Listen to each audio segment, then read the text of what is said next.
You're a recent graduate who has been spotted by your boss, an architecture firm principal, striding hurriedly through the office.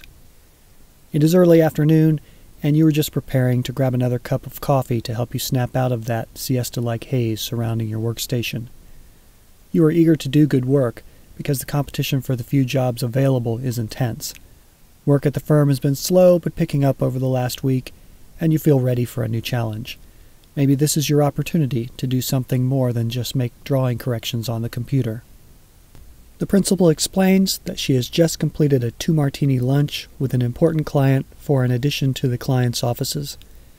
You think to yourself that it will take several hours to model the existing office building on the computer, and that it will be fun to finally get to work on an interesting project. Regrettably, she continues by saying that she has promised the client a perspective drawing of the existing conditions will be faxed to the client's office by 6 p.m. that same evening. The principal lays down several cocktail napkin sketches on top of the red line corrections you were working on and says, "Text me after you send this to the client, because I am off to another meeting now. Oh, and please send it to my home fax. I can work on it tonight. Thanks." You nod agreement behind a confident smile that disguises a rising panic. She rushes off, and in her wake, the cocktail napkins drift to the floor. Stretching down to pick up the napkins, you realize that there is no way you can model this on the computer in just 4 hours.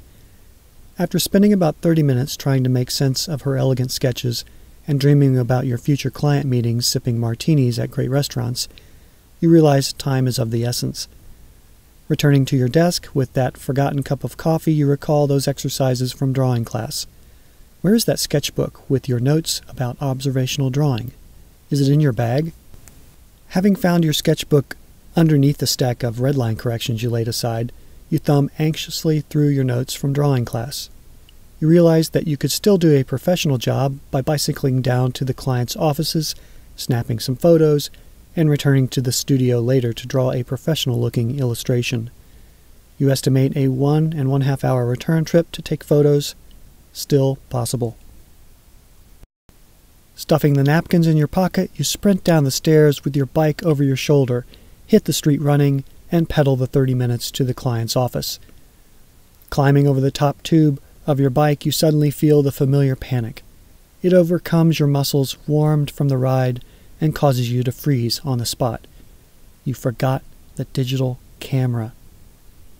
It is too late to ride back and get it. You will miss the deadline. Wrestling with your self-consciousness and unease, you pull out your sketchbook and begin a quick observational drawing right there on the street, ignoring the stares of passers-by. Reading the words "fax sent," you note the time, 5:55.